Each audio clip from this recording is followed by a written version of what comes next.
Sharqi Turkistonda Xitoy doiralari kishilarning turmush saviyasini yuqori ko'tarish va namratlikni yo'qotish nomida Uyg'urlarni xohlagancha majburiy emgak salmoqda. Bir kiyim-kechak zavodining Xitoy boshqaruvchisi kishini andishiga soldigan tafsilotlarni oshkorladi. Shanxi o'lkasidan kelgan bu Xitoy Sharqi Turkistonning janubidagi davlat egiligidagi bir kiyim-kechak ishlab chiqarish zavodida ishlaydigan bo'lib, kundalik xizmat vaqtiga selishtirganda ularning oylik maoshi bekla tuvan. Odatdagi ishchilarning oylik maoshi aron 500 yuan, taxminan $70. Nazoratchi va guruh rahbarlarining oylik maoshi sal yuqori. Uyg'ur ishchilari zavodlarda turadi. İşten sırtqi vaqtlarda uyga qaytishga nihoyat oz ruxsat qilindi. Ba'zi shirkatlar quramiga yetmagan o'quvchilarni taklif qiladi. Ularning eng kichigi aran 16 yosh. Bu bolalarning ko'pinchisining ota-onasi atalmish tarbiyalash o'zgartirish lagerlariga solangan. Uning tushunchasiga asoslanganda, bu quramiga yetmagan bolalarning ko'pinchisi maktab tarafidan xizmatga avatilgan. Maktab shirkat bilan to'xtam imzolagan. Wang Hong taxallusini ishlatgan bu kishining qarashicha, hukumatning Uyg'urlarni majburiy ishga o'rilishi e'lon qilgandek oddiy emas, hamda nomratlikdan qutuldirish bilan munosabati yo'q. U mundaq dedi: Hukumat ehtiyojli bo'lgani Uyg'urlarni nomratlikdan qutuldirish emas, balki ularning tafakkurini o'zgartirish. Uyg'urlar cho'shqa go'shi yeyishga majbur bo'ladi. Faqat birla e'tiqod bor. Siz faqat Xitoy kompartiyasiga ishonishingiz kerak.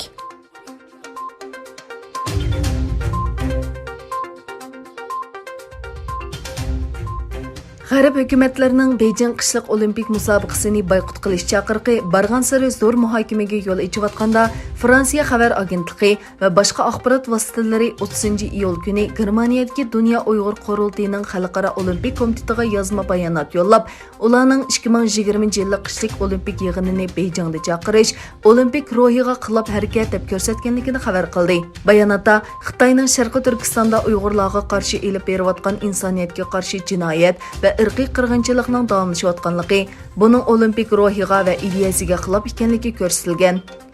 Dunyo Uyg'ur qurultayining raisi Dolqun Aysa bu vaqtda so'z qilib, xalqaro olimpik komitetining bu musobaqaga sohibxonlik qilishni Beijingga berishi g'arazlik holda olimpik komitetining qimmat qarashi va xizmat prinsipini dafsanda qilganlik dedi.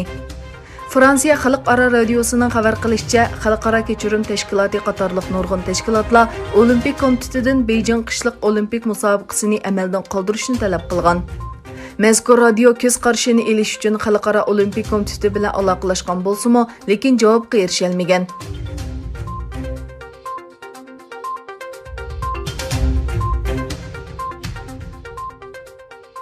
Dunyodagi eng chong texnika shirkatlarining biri bo'lgan Microsoftning Xitoyning TikTok yumshoq detalini sotib olish to'g'risida suhbatlashayotganligi o'tirib qo'yildi.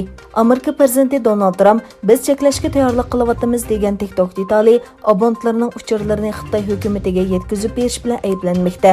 Yevropa xabarlari to'g'rining New York vaqt gazetidan naql qilib aytishicha, Amerika prezidenti Donald Trump TikTokni cheklash uchun tadbir qo'llanishni o'ylashadiganligini jakarlagandan keyin sotib olishga munosabatlik suhbatning kun tartibiga kelgan. Amerika tashqi ishlar ministri Mike Pompeo 7-oyning 5-ida o'zlarining TikTok detalini o'z ichiga olgan Xitoyning ijtimoiy aloqa faoliyatlarini cheklashni planlaganligini aytgan edi.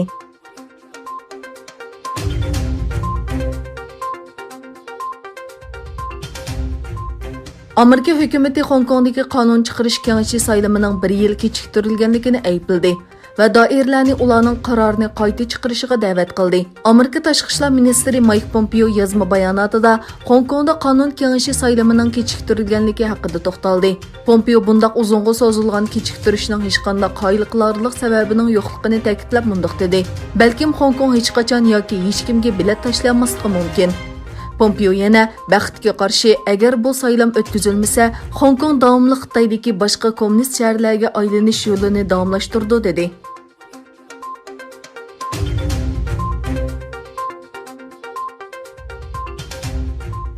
Xitoy Huawei texnika shirkatlarining vakili David Wang Germaniya hukumatini 5G ko'chma to'ri qurilishida Huawei shirkatini chetga qoqmaslikka chaqirdi. Amerika Yevropa davlatlariga davomli Huawei'ning uskunalarini 5G to'ridan chiqarib etishga besim qilmoqda.